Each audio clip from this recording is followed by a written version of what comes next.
Hogaamiyaha dowlad goboleedka Hirshabelle Cali Cabdullaahi Xuseen Guudlaabe ayaa jawaab degdeg ah oo cari ay ka muuqata siiyay xildhibaan ka tirsan golaha shacabka kaas oo dhawaan yiray waxaad ku shaqeynaysaan magaalo aan amni ahayn dhiiqo ah xildhibaanadii mushaar aysan qaadan shacabkiina caburin lagu hayo. Haddaba waxaa halkan idinkula wadaagayaa warkan xanafta wata ay ka soo baxay hogaamiyaha dowlad goboleedka Hirshabelle xildhibaanku u jawaabay iyo wararkii ugu dambeeyay ee deegaanada maamulka Hirshabelle. soo dhawaada muuqaalkeena sii gudbiya laygareeya sheergareeya oo la sii wadaaga asxaabtiina haddii aad nagala socoto barteena YouTube subscribe inoo saar. Waxaan ku hormareynaa inta aan faahfaahinta galin in aan si kooban u dhageysano jawaabta carada ay ka muuqato ee halka xildhibaan uu siiyay Cali Cabdullaahi Xuseen Guudlaabe hogaamiyaha dowlad goboleedka Hirshabelle taas oo dad badan ay ku sheegeen in dulqaadku uu ku yahay Cali Guudlaabe isla markaana hal xildhibaan oo ka tirsan federaalka hadal uu jeediyay uu aad uga carooday warbaahintiina uu soo istaagay jawaab aan mudneen xildhibaankana uu siiyay sida dad badan ay qabaan. Qaybta dambe ayaan ku faahfaahin doonaa yeeshee marka hore aan si kooban u dhageysano muuqaalka Cali Guudlaabe. Waxaan markaa ka codsanayaa in aad sii sheergareyso laygareyso lana sii wadaagto asxaabtaada haddii aad ka mid tahay dadka nagu xiran. Haddii aad naga daawanayso barteena YouTube-na subscribe noo saar. hadal beriyahan xoogaa nagu soo noqday nin mas'uul oo ka tirsan federaalka oo mar walba wax si ka naqdaan bajecel inuu Hirshabelle wax ka sheego runtii hadal ka soo yeeray xildhibaan Ismaaciil Xaadoole dad badanna ay ka fal celsheen.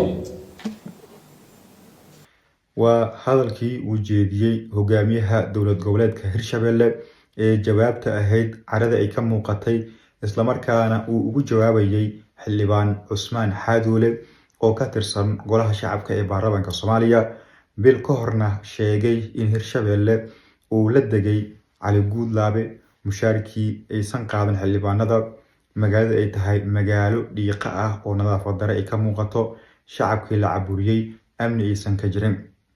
Haddaba Cali Guudlaabe oo aad u careysan ayaa u mahadceliyay marka hore dad uu sheegay in ay jawaab sax ah siiyeen Ismaaciil Xaadoole oo ka tirsan golaha shacabka aadna u dhaliilay hoggaanka sare ee maamulka Hirshabelle.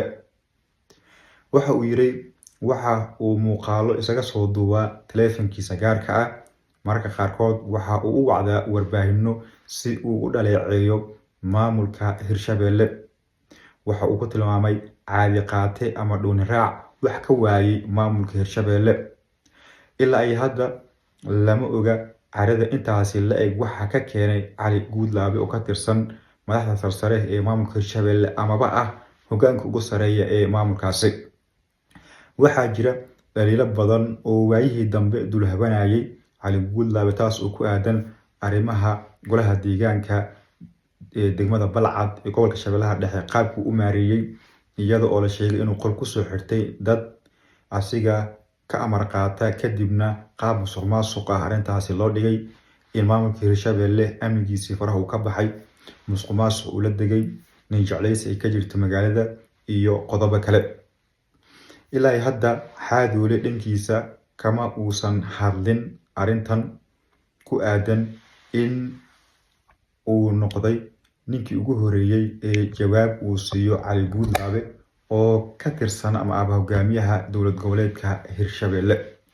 xaaladda Hirshabelle ayaa la aaminsan yahay in meel xun ay ku socoto una baahan tahay in la badbaadiyo ee adiga ma qabtaa.